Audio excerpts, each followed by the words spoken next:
This video is sponsored by Squarespace, the all-in-one platform to build your website.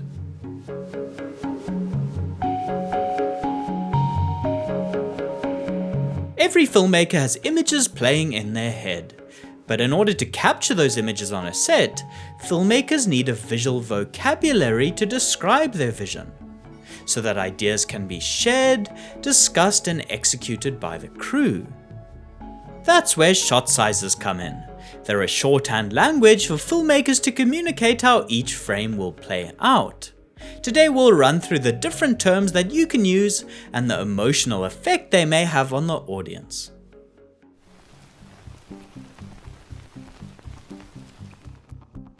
Shots are usually defined by their proximity to people or objects in a frame.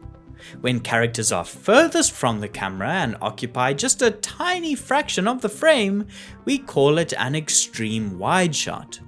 This prioritizes space over people. This could be an aerial shot with a drone or helicopter, a frame from a high vantage point like a ladder pod or a building, or a tripod shot where the character is far away from the camera. Typically, these would be shot on a wide-angle focal length such as from around 18mm to perhaps 25mm. Because characters are dwarfed by their environment, this makes the extreme wide great for emphasizing the location's importance and communicating ideas like isolation, scale, or a character's vulnerability or insignificance in relation to their surroundings. A character trekking through an inhospitable landscape, a figure dwarfed by architecture, a moment where the world matters more than the individual. Extreme wides don't primarily show how a character feels, but rather focus on where they are and their relationship to that world.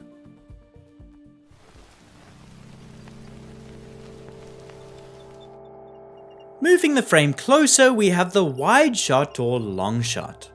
Again, the environment dominates the frame, but this time the person in the shot takes up more of the frame and is included from head to toe. Traditionally shot in a wide to medium focal length, such as from 24mm to 35mm, this makes the wide shot ideal for establishing geography and context, and for getting a sense of a character's movement and blocking within the space. This makes wide shots good for communicating where characters are, showing off a location, or for capturing moments of full body action.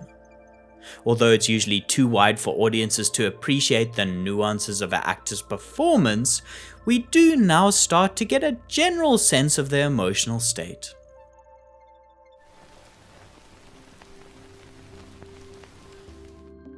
The medium long shot or medium wide shot is a bridge between environment and character.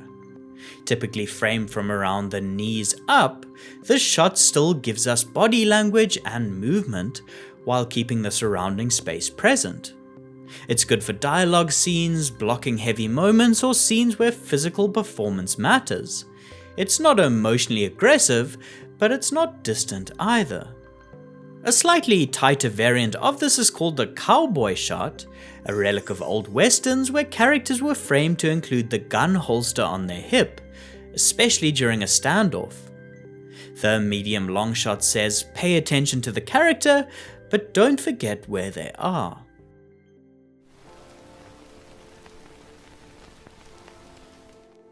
The medium shot is one of cinema's most widely used frames.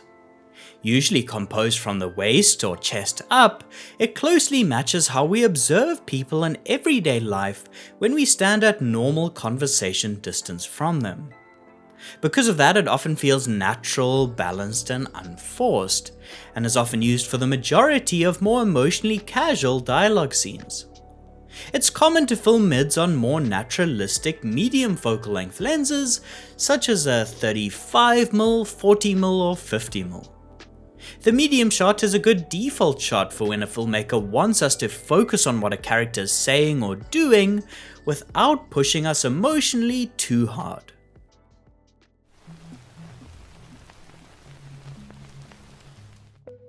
The medium close-up is where emotion starts to take priority. By framing a character from the chest or shoulders up, the background begins to fall out of focus and the facial expression becomes the main source of information. The shot brings us closer but still leaves breathing room. It's intimate without being overwhelming. MCUs are often used for more emotionally elevated moments in scenes, at moments of realization, decision or emotional transition, when we need access to a character's inner state but not full immersion just yet. Before we get into the most intimate and personal shots, I'd like to thank our sponsor Squarespace.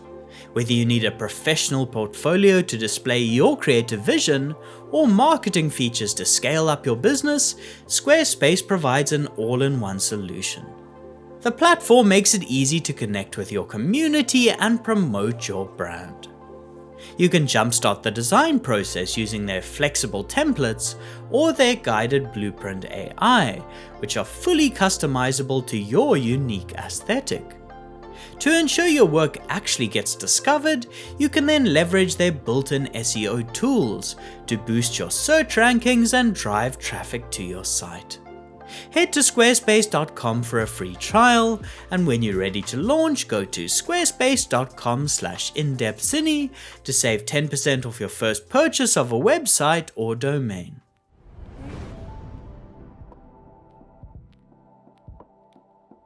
The close-up goes further and removes almost everything except the face. At this distance, subtle changes in expression carry enormous weight.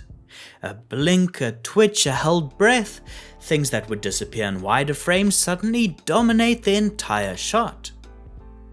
As such, they're often shot on more telephoto focal lengths, from a 50mm, a 75mm or 100mm upwards. These lenses compress the image, render faces without distortion and blur the background, making a character's emotion the focal point. Close-ups provide a language which is almost confrontational or excessively emotionally involved. They demand the audience's attention and signal importance. When a filmmaker cuts to a close-up, whether of an object or a person, they're saying, "This moment matters. Look closely."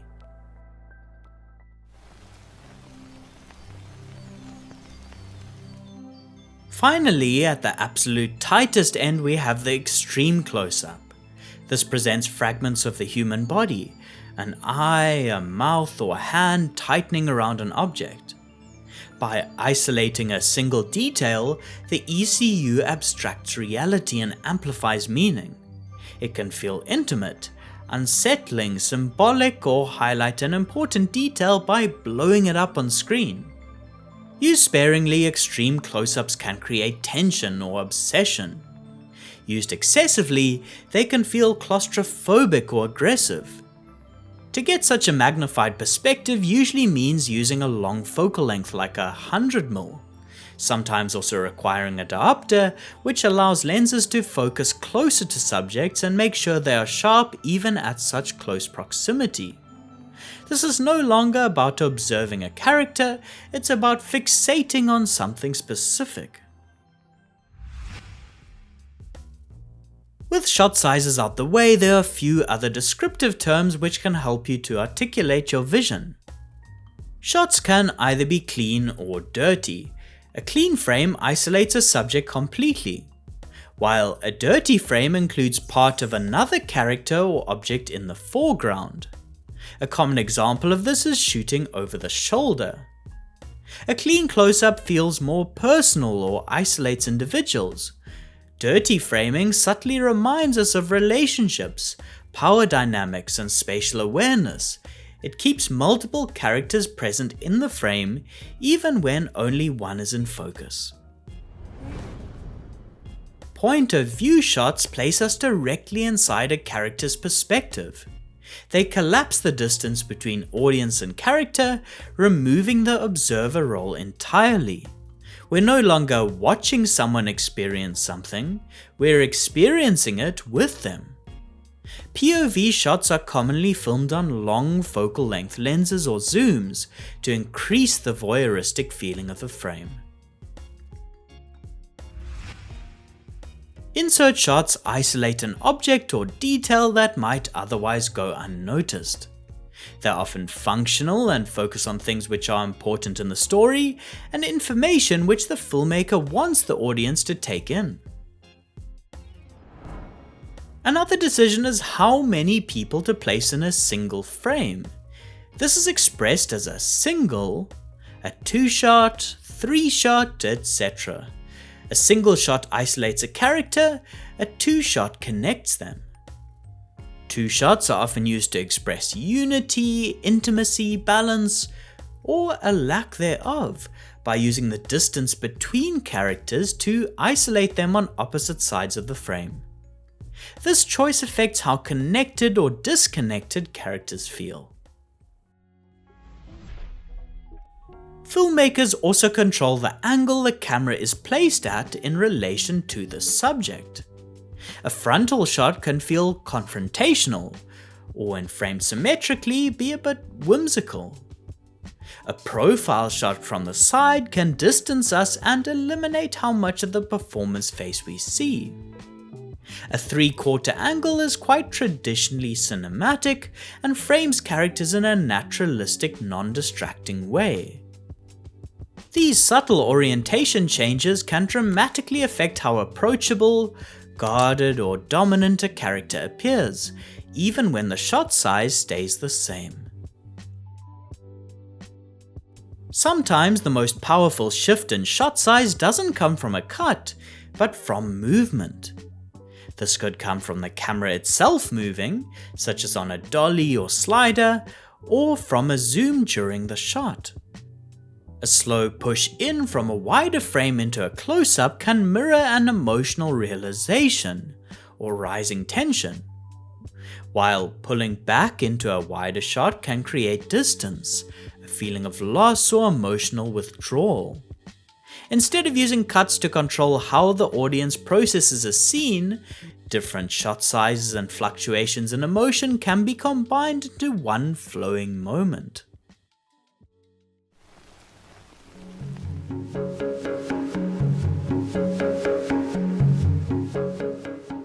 Every framing choice carries meaning, whether it's loud or invisible. And once you start recognizing how filmmakers use shot size to control attention, emotion, and perspective, you begin to craft a visual language which suits your story. Because in the end, how close a camera is to a character isn't just about what we see, it's about how close we're allowed to feel. Thank you for your ongoing support, and a special thank you to the dedicated patrons who help make this channel possible. Otherwise, until next time, thanks for watching and goodbye.